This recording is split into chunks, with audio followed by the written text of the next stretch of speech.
Hi friends, welcome back to Nisha cooking channel.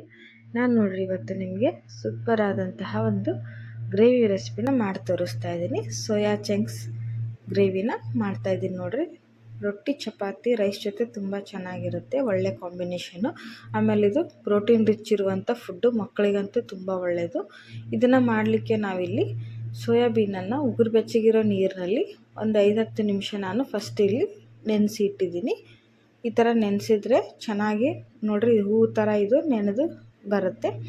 ಇಲ್ಲಿ ನಾನು ಗ್ರೇವಿಗೆ ಏನೇನು ತೊಗೊಂಡಿದ್ದೀನಿ ಅಂದರೆ 2 ಉಳ್ಳಾಗಡ್ಡೆ, 2 ಟೊಮ್ಯಾಟೊ, ಶುಂಠಿ, ಬೆಳ್ಳುಳ್ಳಿ, ಆಮೇಲೆ ಕೊತ್ತಂಬರಿ ಸೊಪ್ಪು, ಒಂದು 4-5 ಕ್ಯಾಶ್ಯೂಸು.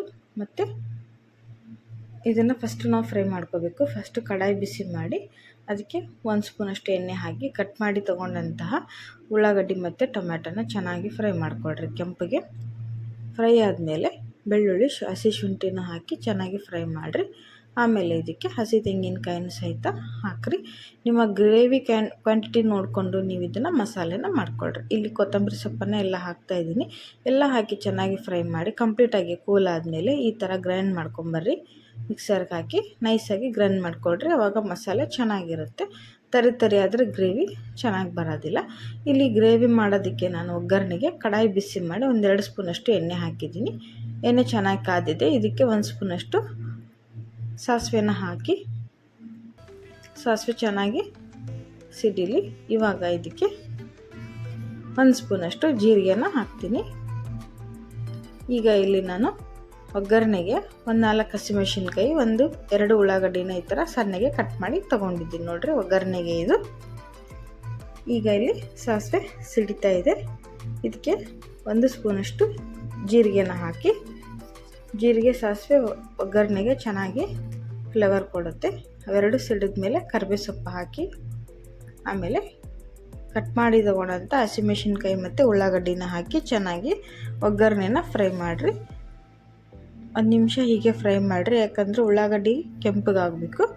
ಹಸಿ ಇದ್ದರೆ ಗ್ರೇವಿ ಚೆನ್ನಾಗಿ ಬರಲ್ಲ ಟೇಸ್ಟು. ಉಳ್ಳಾಗಡ್ಡಿನ ಚೆನ್ನಾಗಿ ಕೆಂಪಿಗೆ ಫ್ರೈ ಮಾಡಿಕೊಡ್ರಿ. ಇಲ್ಲಿ ನೋಡಿ ಚೆನ್ನಾಗಿ ಫ್ರೈ ಆಗ್ತಾಯಿದೆ ನೋಡಿರಿ. ಈ ಥರ ಕೆಂಪಕ್ಕೆ ಫ್ರೈ ಆದಮೇಲೆ ನಾವು ಗ್ರೈಂಡ್ ಮಾಡ್ಕೊಂಬಂದಂಥ ಮಸಾಲೆನ ಹಾಕಬೇಕು. ಹಾಕಿ ಇದನ್ನು ಸಹಿತ ಎಣ್ಣೆಯಲ್ಲಿ ಚೆನ್ನಾಗಿ ಫ್ರೈ ಮಾಡಿರಿ, ಆವಾಗ ಟೇಸ್ಟ್ ಚೆನ್ನಾಗಿ ಬರುತ್ತೆ.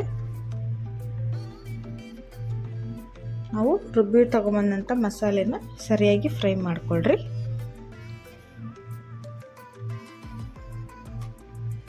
ಈಗ 1 ನಿಮಿಷ ಇದು ಚೆನ್ನಾಗಿ ಕುದೀಲಿ. ಹೀಗೆ ಇವಾಗಲೇ ನೀರು ಹಾಕಕ್ಕೆ ಹೋಗಬೇಡಿ. ಸ್ವಲ್ಪ ಹೊತ್ತು ಎಣ್ಣೆಯಲ್ಲಿ ಚೆನ್ನಾಗಿ 1-2 ನಿಮಿಷ ಕುದ್ರೆ ಚೆನ್ನಾಗಿ ಟೇಸ್ಟ್ ಬರುತ್ತೆ. ಆಮೇಲೆ ಇದಕ್ಕೆ ನೋಡಿರಿ ಅರ್ಧ ಸ್ಪೂನಷ್ಟು ಅರಿಶಿನ ಪುಡಿ ಹಾಕಿ, ಆಮೇಲೆ 1 ಸ್ಪೂನಷ್ಟು ಗರಂ ಮಸಾಲೆನ ಹಾಕಿ. ಇದು ಹೋಮ್ ಮೇಡ್ ಗರಂ ಮಸಾಲೆನ ಬಳಸ್ತಾ ಇದ್ದೀನಿ. ನಮ್ಮೆಲ್ಲ ಅಡುಗೆಗಳಿಗೂ ನಾನು ಹೋಮ್ ಮೇಡ್ ಗರಂ ಮಸಾಲೆನ ಬಳಸ್ತೀನಿ. ಯಾಕಂದರೆ ನಾವು ಅದನ್ನು ಮನೆಯಲ್ಲಿ ಮಾಡಿ ಇಟ್ಕೊಂಡ್ಬಿಟ್ಟಿರ್ತೀವಿ. ಅದನ್ನೇ ಎಲ್ಲ ನಾನ್ ವೆಜ್ ಆಯಿತು ವೆಜ್ ಆಯಿತು ಎಲ್ಲ ಅಡುಗೆಗಳಿಗೂ ಅದನ್ನೇ ಯೂಸ್ ಮಾಡ್ತೀವಿ. ಅದ್ರ ವಿಡಿಯೋ ಸಹಿತ ನಾನು ಆಲ್ರೆಡಿ ಶೇರ್ ಮಾಡಿದ್ದೀನಿ. ಬೇಕು ಅಂದರೆ ಅಲ್ಲಿ ಹೋಗಿ ನೀವು ನೋಡ್ಬೋದು. ಸರ್ಚ್ ಮಾಡಿದರೆ ಗರಂ ಮಸಾಲ ವಿಡಿಯೋ ಸಿಗುತ್ತೆ ನಮ್ಮ ಚಾನಲ್ನಲ್ಲಿ. ಇಲ್ಲಿ ನಾನು ಇದಕ್ಕೆ 2 ಸ್ಪೂನಷ್ಟು ಖಾರದ ಪುಡಿ ಹಾಕಿ ನಾನು ಮತ್ತೆ ಇದನ್ನು ಮಿಕ್ಸ್ ಮಾಡಿ ಫ್ರೈ ಮಾಡ್ತಾ ಇದ್ದೀನಿ. ನಿಮ್ಮ ಖಾರಕ್ಕೆ ಅನುಗುಣವಾಗಿ ನೀವು ಖಾರದ ಪುಡಿನ ಹಾಕಿರಿ. ನಾನಿಲ್ಲಿ 2 ಸ್ಪೂನಷ್ಟು ಹಾಕಿದ್ದೀನಿ. ಹಾಕಿ ಇದನ್ನು ಮತ್ತೆ 1 ನಿಮಿಷ ಚೆನ್ನಾಗಿ ಫ್ರೈ ಆಗೋಕ್ಕೆ ಬಿಡಿ. ಮಸಾಲೆ ಹೇಗೆ ನೀವು ಫ್ರೈ ಮಾಡ್ಕೊತೀರೋ ಹಾಗೆ ಗ್ರೇವಿ ಚೆನ್ನಾಗಿ ಬರುತ್ತೆ ನೋಡಿರಿ. ಈಗ ಚೆನ್ನಾಗಿ ಫ್ರೈ ಆಗಿದೆ. ಇದಕ್ಕೆ ಇವಾಗ ರುಚಿಗೆ ತಕ್ಕಷ್ಟು ಉಪ್ಪನ್ನು ಹಾಕ್ತಾಯಿದ್ದೀನಿ. ಹಾಕಿ ಮತ್ತೆ ಮಿಕ್ಸ್ ಮಾಡಿರಿ.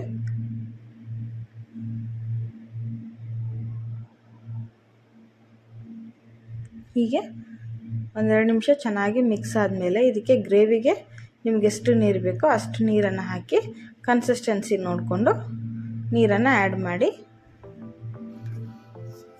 ಈಗ ನೋಡಿರಿ ನಾನು 1 ಗ್ಲಾಸಷ್ಟು ನೀರನ್ನು ಹಾಕಿದ್ದೀನಿ.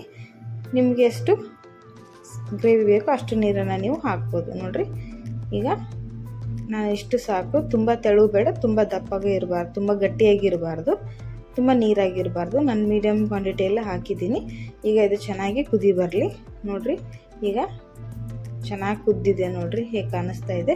ಮೇಲ್ಗಡೆ ನಾವು ಒಗ್ಗರಣೆ ಹಾಕಿದಂಥ ಎಣ್ಣೆ ಚೆನ್ನಾಗಿ ಈ ಥರ ತೇಲ್ ಬಂದರೆ ಒಗ್ಗರಣೆ ರೆಡಿಯಾಗಿದೆ ಅಂತ ಅರ್ಥ. ಅಂದರೆ ಕುದ್ದು ಚೆನ್ನಾಗಿ ಮಸಾಲೆ ಕುದ್ದಿದೆ ಅಂತ ಹೇಳಿ.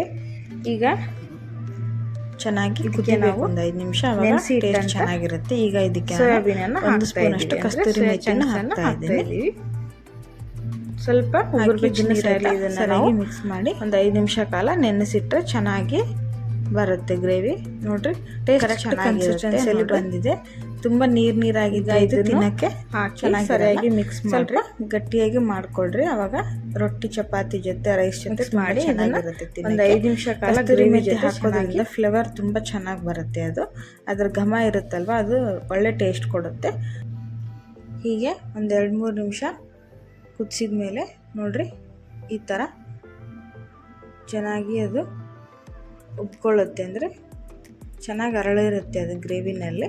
ಆವಾಗ ಉಪ್ಪು ಖಾರ ಎಲ್ಲ ಹೀರ್ಕೊಂಡಿರುತ್ತೆ ನೋಡ್ರಿ. ಆವಾಗ ತುಂಬ ಚೆನ್ನಾಗಿ ಬರುತ್ತೆ. ಸೋಯಾ ಚಂಕ್ಸು ತುಂಬ ಟೇಸ್ಟಿಯಾಗಿರುತ್ತೆ ನೋಡ್ರಿ. ಮಕ್ಕಳಿಗಂತೂ ತುಂಬ ಒಳ್ಳೆಯದು, ಪ್ರೋಟೀನ್ ರಿಚ್ ಫುಡ್ ಇದು. ಈ ರೆಸಿಪಿ ನಿಮಗೆ ಇಷ್ಟ ಆಗಿದೆ ಅನ್ಕೊತೀನಿ. ನೋಡಿರಿ ಫ್ರೆಂಡ್ಸ್ ಎಷ್ಟು ಚೆನ್ನಾಗಿ ಬಂದಿದೆ ಅಂತ ಹೇಳಿ. ಇಷ್ಟ ಆದರೆ ಹಾಗೆ ನಮ್ಮ ಚಾನಲ್ಗೆ ಸಬ್ಸ್ಕ್ರೈಬ್ ಮಾಡಿಕೊಡ್ರಿ. ಫ್ಯಾಮಿಲಿ ಫ್ರೆಂಡ್ಸ್ ಜೊತೆ ವಿಡಿಯೋನ ಶೇರ್ ಮಾಡಿರಿ ಮತ್ತು ಲೈಕ್ಸ್ ಮಾಡಿ ಕಾಮೆಂಟ್ ಮಾಡಿ ಹೇಗಿದೆ ಅಂತ ಹೇಳಿ. ನೋಡಿ ಸೂಪರ್ ಟೇಸ್ಟಿಯಾದಂಥ ಸೋಯಾ ಚಂಕ್ಸ್ ರೆಡಿಯಾಗಿದೆ. ನೀವು ಕೂಡ ಇದೇ ರೀತಿ ಮಾಡ್ಕೊತೀವಿ. ವಿಡಿಯೋ ನೋಡಿದ್ದಕ್ಕೆ